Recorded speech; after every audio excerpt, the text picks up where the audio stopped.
নমস্কাৰ, আজি হৈছে 21 জুলাই। অসমৰ লগতে ভাৰতৰ বিভিন্ন প্ৰান্তৰ পৰা আজি সন্ধিয়াৰ কেইবাটাও খবৰ আহি পৰিছে। এই মুহূৰ্তত জনাইছোঁ আজিৰ প্ৰথমটো খবৰ। প্ৰতিটুকুৰা অসমৰ ভূমি সন্দেহযুক্ত বাংলাদেশীৰ পৰা মুক্ত কৰা হ'ব। ৰাজ্যৰ মুখ্যমন্ত্ৰী ডক্টৰ হিমন্ত বিশ্ব শৰ্মাৰ বৃহৎ সংকল্প আৰু এটা বা দুটা উচ্ছেদত আমি থমকি নৰওঁ। এই মুহূৰ্তৰ খবৰ SB অসম মিডিয়াৰ সমুদৰ্শকৰ বাবে। বাংলাদেশীৰ কবলত অসমৰ 29 লাখ বিঘা মাটি। বাংলাদেশী আৰু সন্দেহযুক্ত নাগৰিকৰ পৰা আমি মুক্ত কৰিম অসমৰ ভূমি। 2 দিনৰ ভিতৰতে উৰিয়াম ঘাটত যাম আৰু উচ্ছেদ চলাম। আমাৰ লক্ষ্য বহুত দূৰত আছে বুলি মুখ্যমন্ত্ৰীগৰাকীয়ে এক ডাঙৰ মন্তব্য কৰিছে। প্ৰতিটুকুৰা অসমৰ ভূমি সন্দেহযুক্ত বাংলাদেশীৰ পৰা মুক্ত কৰা হ'ব আৰু মুখ্যমন্ত্ৰী ডক্টৰ হিমন্ত বিশ্ব শৰ্মাই লৈছে এক সংকল্প। এটা বা দুটা উচ্ছেদত আমি থমকি নৰওঁ বুলি মন্তব্য কৰা দেখিবলৈ পোৱা গৈছে। আৰু ৰঙা চকুলে আমি ভয় নকৰোঁ, আমি শিৰণত ভয় নকৰোঁ। দল সংগঠনে প্ৰতিবাদ কৰিয়ে থাকিব আৰু আমি উচ্ছেদ কৰিয়ে থাকিম বুলি মুখ্যমন্ত্ৰীগৰাকীয়ে উল্লেখ কৰি কয়। আৰু অসম আন্দোলনৰ শ্বহীদৰ মৃত্যুৰ হিচাপ নলোৱালৈ আমি থমকি নৰওঁ বুলি মন্তব্য কৰা দেখিবলৈ পোৱা গৈছে। আমি আমাৰ লক্ষ্যত উপনীত হ'ম আৰু অসমীয়া জাতি কেতিয়াও পৰাজিত হ'ব নোৱাৰে। অসমীয়াৰ দুৰ্জয় আৰু অপৰাজিত জাতি আৰু অসমীয়াই কেতিয়াও বশ্যতা স্বীকাৰ কৰা নাছিল বুলি মুখ্যমন্ত্ৰীয়ে কেতবোৰ মন্তব্য আগবঢ়াইছে উচ্ছেদ সন্দৰ্ভত।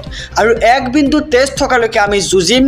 লাচিত বৰফুকনৰ পিছত আমি পুনৰ সেই মোগলক আকৌ এবাৰ পৰাজিত কৰিম।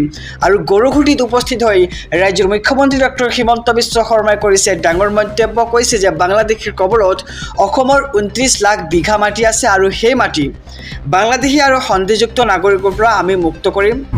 এই মুহূৰ্তত জনাইছোঁ আজিৰ 2 নম্বৰ খবৰটো। ৰাজ্যবাসীৰ বাবে এক ভাল খবৰ। গছপুলি ৰোৱা মহিলাই শীঘ্ৰেই লাভ কৰিব চৰকাৰী ধন। সমষ্টিভিত্তিক প্ৰকাশ পালে তালিকা। কোনে কোনে লাভ কৰিব উদ্যমিতা আঁচনিৰ ধন। সবিশেষ জনাই যাম SB অসম মিডিয়াৰ সমুদৰ্শকক। শীঘ্ৰেই সকলো মহিলাই লাভ কৰিব 10,000কৈ টকা।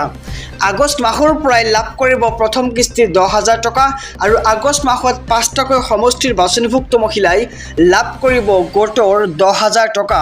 আৰু প্ৰকাশ পালে সমষ্টিভিত্তিক ধন বিতৰণৰ দিন। আগষ্ট মাহত নলবাৰী, জাগিৰোড, পাথাৰকান্দি, মাৰ্ঘেৰিটা, ধুবুৰীৰ লাখ লাখ মহিলাই লাভ কৰিব গছপুলিৰ 10,000কৈ টকা আৰু সমষ্টিভিত্তিক ধন বিতৰণৰ দিন ঘোষণা কৰিছে চৰকাৰে। গছপুলি ৰোৱা মহিলাই লাভ কৰিব চৰকাৰী ধন। এই মুহূৰ্তত জনাইছোঁ আজিৰ 3 নম্বৰ খবৰটো। উচ্ছেদৰ বিৰুদ্ধে দিল্লী কপালে এইবাৰ ABMCয়ে।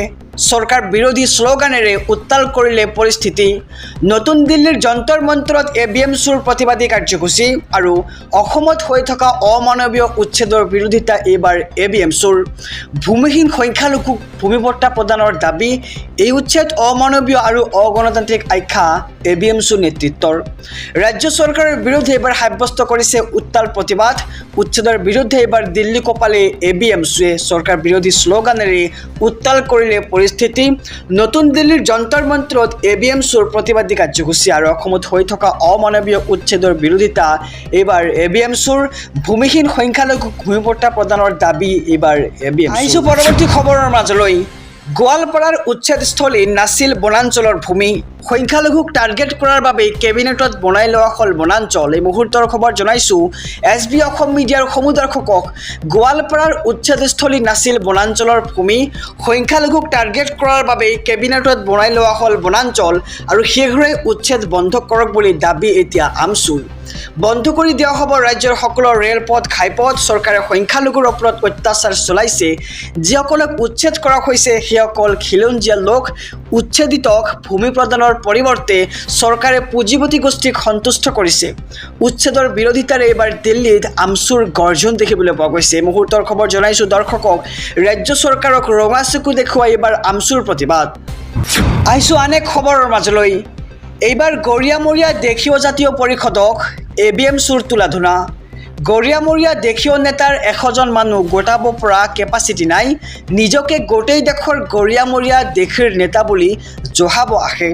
গৰিয়ামৰীয়া দেশীয় জাতীয় পৰিষদক এবাৰ তোলাধুনা ABMCৰ সভাপতি টাইছন হুছেইনৰ।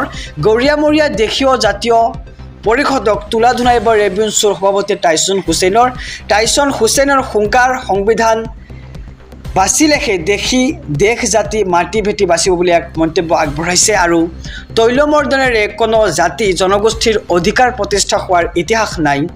শাসক পক্ষ বখতীয়া একাংশ গৰিয়ামৰীয়া দেশী সংগঠনৰ নামধাৰী নেতা উচ্ছেদৰ সাপেক্ষে খেলপথাৰত নমাই দিয়া হৈছে একাংশ তথাকথিত নেতাক আৰু ফেচবুক পোষ্ট ABMCৰ সভাপতি টাইছন হুছেইনৰ আৰু তেওঁ কৈছে যে গৰিয়ামৰীয়া দেশীয় নেতাৰ 100জন মানুহ গোটাব পৰা কেপাচিটি নাই, কিন্তু নিজকে গোটেই অসমৰ গৰিয়ামৰীয়া দেশৰ নেতা বুলি জহাব আহে।